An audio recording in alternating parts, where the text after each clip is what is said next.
Bonjour et bienvenue dans cette nouvelle vidéo dans laquelle nous allons discuter de transfert et de conversion d'énergie, mais aussi voir ensemble comment construire une chaîne énergétique. Commençons dans un premier temps par donner la définition d'un transfert d'énergie.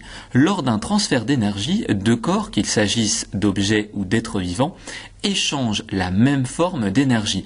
L'un va en gagner, l'autre va en perdre. Prenons l'exemple du carreau à la pétanque dont l'objectif est d'entrechoquer la boule de pétanque de l'adversaire pour la remplacer par sa propre boule de pétanque. On le voit bien ici sur le schéma, la boule de pétanque bleue transfère son énergie cinétique à la boule de pétanque grise.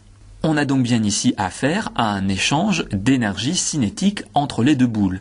La boule de pétanque bleue va perdre son énergie cinétique pour la transférer à la boule de pétanque grise. Voyons maintenant ce qu'est une conversion d'énergie.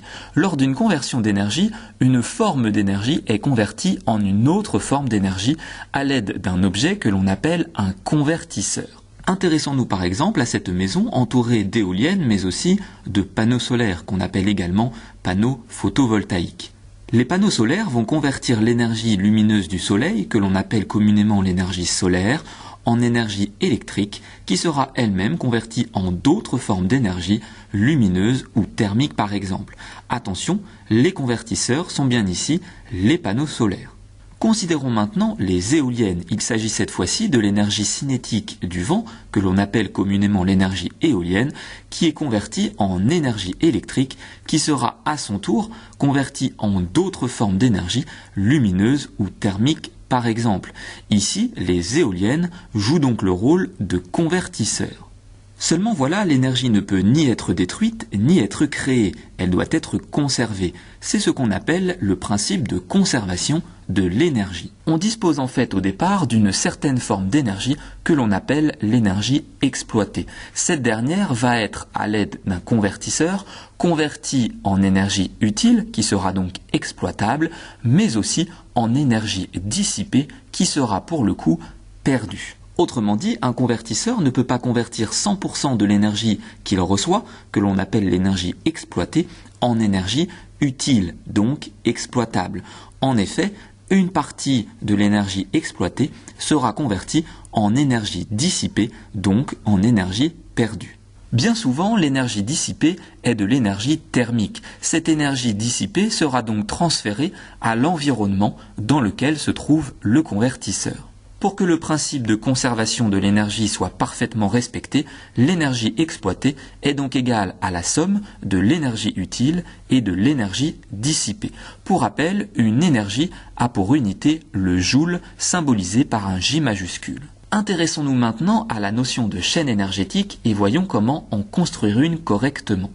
On schématise l'ensemble des transferts et des conversions d'énergie à l'aide d'une chaîne énergétique. Pour ce faire, il faut respecter quelques règles. Dans un premier temps, la source, qu'on appelle aussi le réservoir d'énergie, est inscrite dans un rectangle, comme ceci. D'autre part, les transferts d'énergie sont symbolisés par des flèches, comme ceci. Notre source d'énergie va donc transférer une certaine forme d'énergie qui sera donc l'énergie exploitée. Il faut ensuite qu'il y ait des convertisseurs. Le convertisseur d'énergie est inscrit dans un ovale. Il peut y en avoir plusieurs, c'est pour cela qu'il est écrit ici convertisseur numéro 1. Ce convertisseur numéro 1 va, on l'a dit précédemment, convertir l'énergie exploitée en énergie utile, mais aussi en énergie dissipée. L'énergie utile peut à son tour être convertie par un convertisseur numéro 2 qui convertira cette énergie utile en une autre forme d'énergie utile, mais aussi en énergie dissipée. Pour être sûr que tout cela est bien compris, considérons un exemple avec l'éolienne. La source d'énergie n'est rien d'autre que le vent.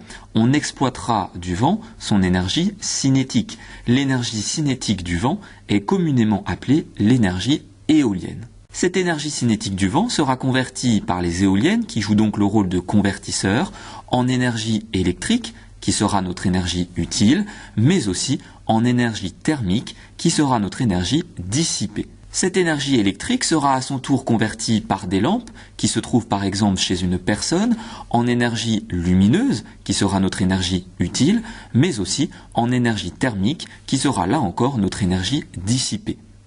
En effet, Une lampe produit à la fois de l'énergie lumineuse, mais aussi de l'énergie thermique. Cette énergie lumineuse sera à son tour transférée à l'environnement dans lequel se trouvent les lampes.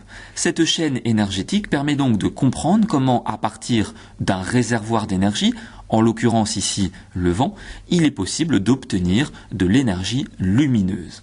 Cette présentation est maintenant terminée, j'espère qu'elle a été claire. N'hésitez pas à vous abonner à ma chaîne YouTube et je vous dis à très bientôt pour de nouvelles vidéos.